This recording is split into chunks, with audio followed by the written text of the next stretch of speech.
Ce sont les habitants d'Akad-Nandine. Ils sont un peu plus de 16 000 et la commune est composée de 17 Funktali.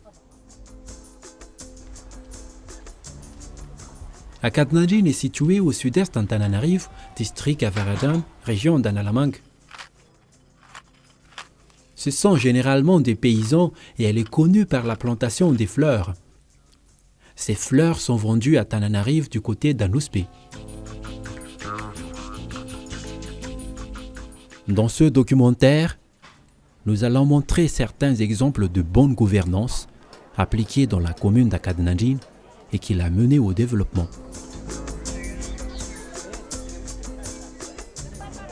De 1996 au 2003, Adzwandi Anenarve était le maire de la commune. Actuellement, la commune est dirigée par Aveljon Lucien Patrick.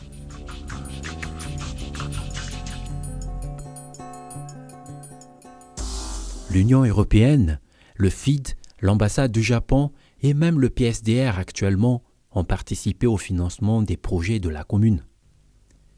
Ils seront ici représentés par le FID à travers son directeur général qui nous expliquera la raison pour laquelle le FID a décidé de travailler avec Akad-Nandine. Voalohany indrindra aloha dia ny FID miara-miasa amin'ny commune rehetra ary indrindra ireo commune amin'ny rural zany na tontolo ambanivohitra. Akad-Nandine anisan'izany. Ny commune Akad-Nandine voalohany indrindra dia nanana an'ilay atao hoe approche participative, zany hoe fiarahamientan'ny mponina iray manontolo nanangana an'ilay atao hoe PCD. Io PCD io dia nametraka lahara-pahamehana anankiray na anankiroa izay hovatsiana vola ary tao zany ny fahaizana mitantana an'ity commune Akad-Nandine ity ka nahafa-po ary mila tohizana satria izay fahaizana mitantana sy fiarahamientana ny mponina ao anatin'ny commune izay no antoka iray ahafana mihoatra miady amin'ny fahantrana.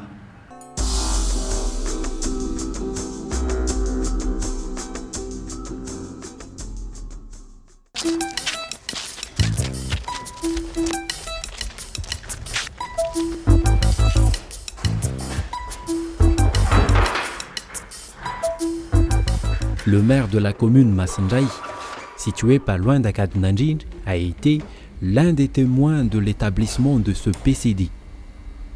Tamin'ny mbola hoe plan communal de développement dia zavatra azo ndraisina indrindrindrindra tao amin'ny tao Akad-Nandine dia mifototra any amin'le vahoaka zany ny etaeta amin'le nandrafetana an'izy tsy nieritreritry ny be ny tanàna rery na nieritreritry n'le mpanotsaina fotsiny ny tonana an'izy fa dia miainga hatrany amin'le vahoaka.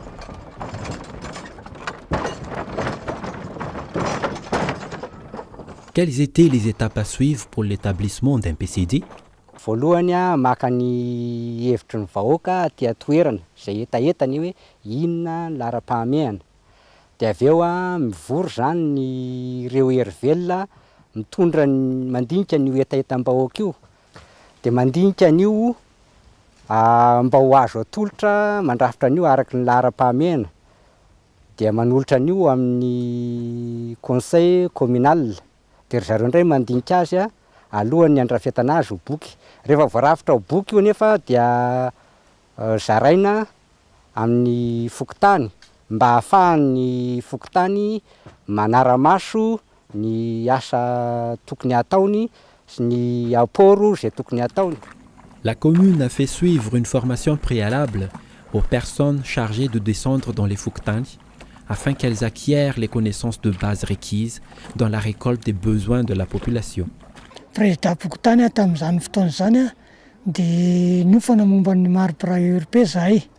Dia ny zavatra niofananay tamin'izany moa dia fakanan'ireo etaetan'ny vahoaka zany any fotony any amin'ny vohitra tsirairay avy any.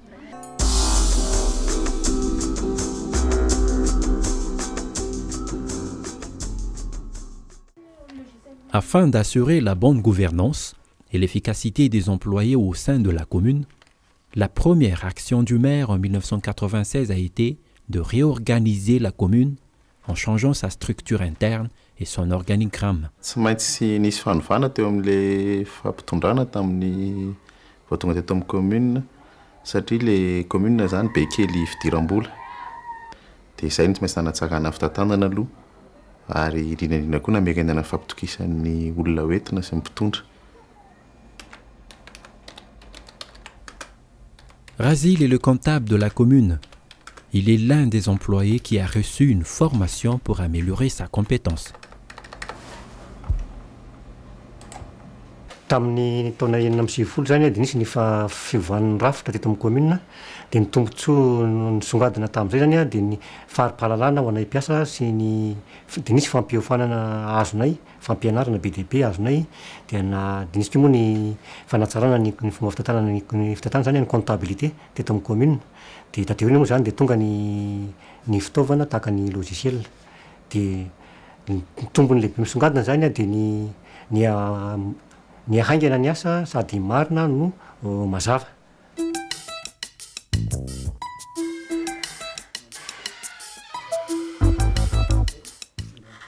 Auparavant, il fallait plus de 4 jours pour avoir une copie. Depuis que les employés ont su maîtriser l'utilisation du logiciel d'état civil, l'attente ne dure pas plus de 5 minutes.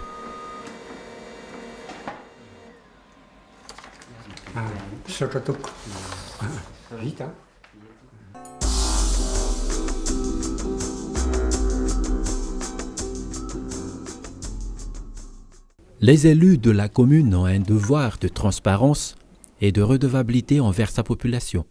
L'un des moyens que la commune a utilisé auparavant pour rendre compte à la population est la publication mensuelle d'un journal nommé TAF. Resaka zava-bita zany ny tena hitako tao dia ny teti-bola nanaovana an'ilay trano.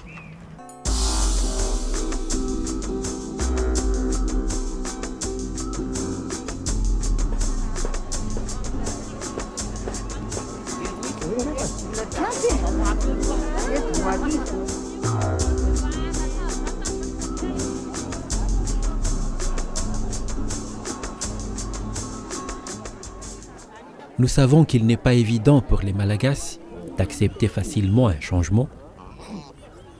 Tel était le cas pour certains villageois d'Akadnanjin, tels que Dada 7 concernant la reconstruction du marché. Satria ataorako tsy fitafaverina amin'olona tsy olona izy. Kajo rehefa niasa ny commune sy ny vahoaka ny ara-niasa dia natoky aho tamin'izany fotoana zany fa tafaverina amin'olona alina izy.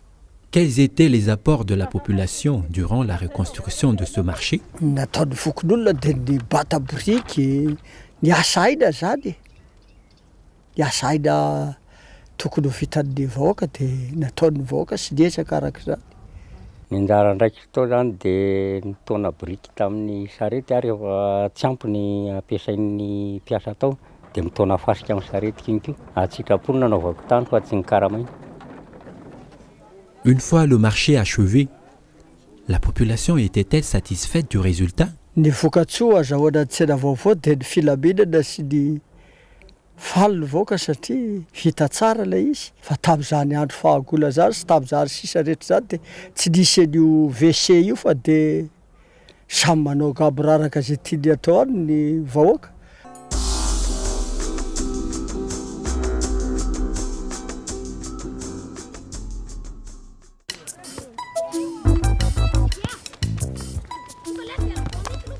La population d'Akadnanjin accorde beaucoup d'importance à l'instruction, ce qui explique sûrement le fait que depuis 1996, il a été construit ou rénové plus d'une quinzaine d'écoles dans la commune, dont cette école primaire publique Tapamunuamamba.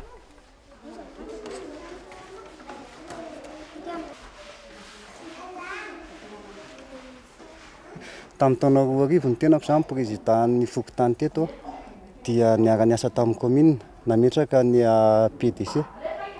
Tamin'izay no nanorenana ny sekoly teto zany niainga tamin'ny fanadihadiana ny filan'ny mponina dia ny sekoly moa zany dia teo anatrehany fivoriam-pokon'olona no nanapahana hananganana ny sekoly niarahana niasa tamin'ny commune sy ny fidy izay nahazahoana famatsim-bola tamin'ny fidy moa zany. Enina, apina, efatra, mirafolo. Nisy ny anjara biriky niraisin'ny mpahazo tombotsoa dia ny fokon'olona izany teo ihany koa nefa ny fanampian'ny commune ny anjara-boriky niraisina tamin'izany moa zany dia ny fasika, ny vato, ny briky fanarenana ny tany anaovana ny sekoly.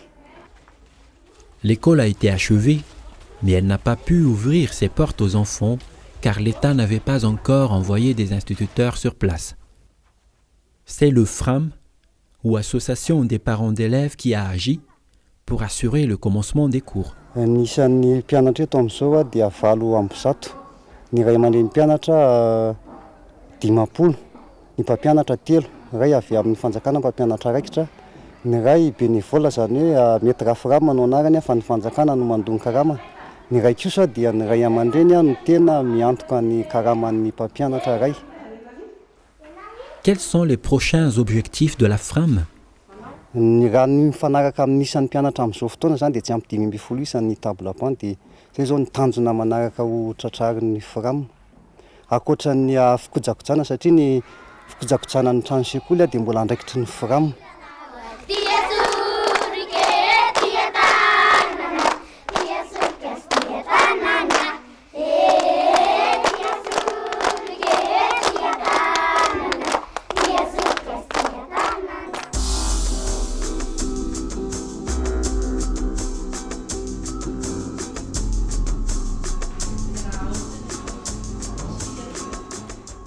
La commune n'a pas non plus sous-estimé la facette culturelle du développement. Elle a construit un centre où les enfants peuvent se cultiver et s'amuser. Centre de lecture et d'animation culturelle. Misy salle roa zany izy, dia ato any bibliothèque, dia misy ny jeu zany misy karazany maromaro, Monopoly, Scrabble, dia aty amin'ny salle ray zany toerana fijerena vidéo, dia misy zany hoe animation ataonay zany manao compétition na boule, dia manao compétition na marionnette.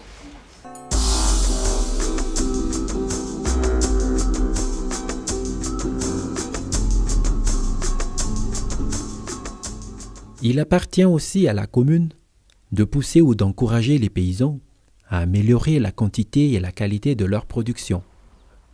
Elle a par exemple choisi d'organiser des concours du meilleur producteur de riz. Voanante fotsiny zany ny feo hoe izy faninanana salamizao dia hoe faninanana hoana dia hoe faninanana amboly vary aloha tamin'izay.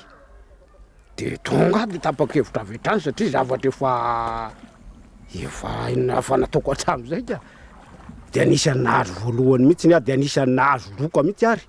Complet mihitsy ny loko hatramina machine sarculeuse fehvam-bary reny, hatramina radio cassette ary nahazo anisan'ny nahazo nahazo tombontsoa betsaka mihitsy ny aloha na dia hatramin'izao satria ohatry ny tombo mihitsy zany le famokarana nataoko hatramin'ny sin'izay.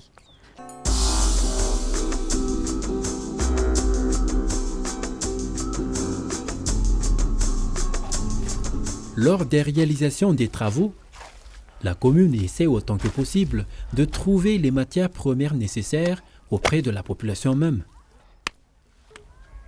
Elle travaille avec les paysans qui offrent le meilleur qualité-prix, ce qui crée de l'emploi et favorise la situation économique locale. Jean est parmi les avantageux de ce système. Ny asa nataoko niaraka tamin'ny commune dia namatsy briky nanaovan'ny commune EPP. Briky valalasa ray atsy teo nataonay tamin'izany.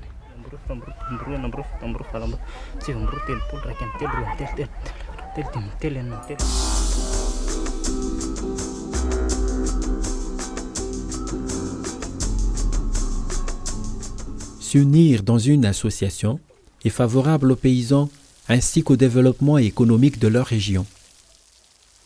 Pulvé anankiray zao anoany amin'ny 1 million le 16 litres. Raha mpamboly anankiray zany tsy azo an'izany mihitsy. Ao anatin'ilay association le izy mety azo atao ihany nefa mifanampy azahoana zavatra ohatran'izay. Na amin'ilay laminasa ataon'ny zay te hanampy anao sy te hiara asa aminao izy raha olo tokana zany amin'izao dia sarotra be. Fa tsy maintsy ao anatina fikambanana vondron'olona ihany vao afaka mananana an'ilay izy. La commune a beaucoup aidé les paysans durant la création de l'association des planteurs de fleurs Vonna Yaft. Nanampy anay ny commune zany tamin'ny lafiny fanisana ny mpamboly, nanampy anay izy tamin'ny fanaovana dossier nanampy anay izy a tamin'ny fitediavana fanampiana arabola zany. Nisy aloha fiofanana natao dia niakatra zany ny ara-teknika fifehezana ny teknika teo amin'ny fomba fambolena ary nisy koa zany amin'ny fitantanana n'ilay fikambanana nisy fiofanana natao ihany koa dia mba efa nahazo fiofanana zany le breton anatiny nahazo fiofanana le mpikambana dia ohatran'ny hoe mba efa niakatrakatra kokoa zany faripahalalana ary koa teo amin'ny tanjona tena dia amin'ny tao anatiny manko dia le fanatsarana n'le kalitao ary faharoa io fanatsarana fidiram-bola n'le tatsaha ka tao anatin'izay dia tsy ndrina mihitsy kosa aloha fa nisy fiakarany bebe zany le vola niditra amin'le tatsaha raha oharina amin'ny tany aloha.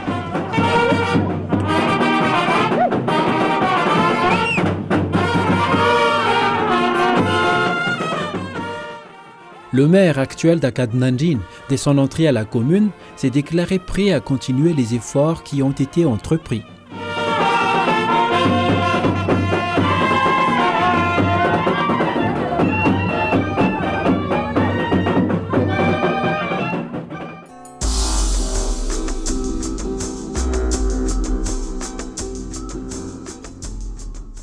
Continuité zany dia mandeha arak'izay ilay izy hoe tohizana ny asa zay zay mbola tsy vita zany ny zava-bita moa zany a dia tsara ny zavatra efa misy fa tokony misy foana zany le fanohizana ny asa zay zavatra mbola tsy vita hatramin'izay zany a dia iny no atao zay mba tanterahana azy ary zay indrindra ny misy an'ilay plan communal de développement iny a zavatra tsy vita ao anatiny iny a no angatahana indray famatsim-bola atao zay tanteraka an'izy ireny satria matoa nisy zany a dia efa avy amin'ny vahoaka hita amin'ny vahoaka zany a no natsofoka atao anatin'ilay natsofoka ilay projet ao anatin'ilay plan communal de développement.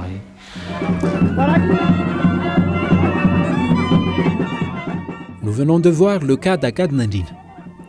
Akadnandjin s'est distingué par l'adoption des principes et valeurs de la bonne gouvernance dans sa commune, qui ne sont autres que la transparence et la redevabilité, l'efficience et l'efficacité, la participation, la recherche de l'équité et le respect de l'état de droit.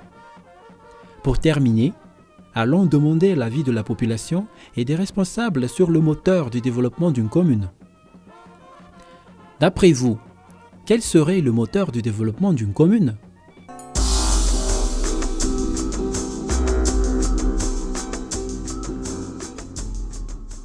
Fototra io fampandrosoana tsisy hafa tsy ho famokarana sy ho fiompiana mihitsy.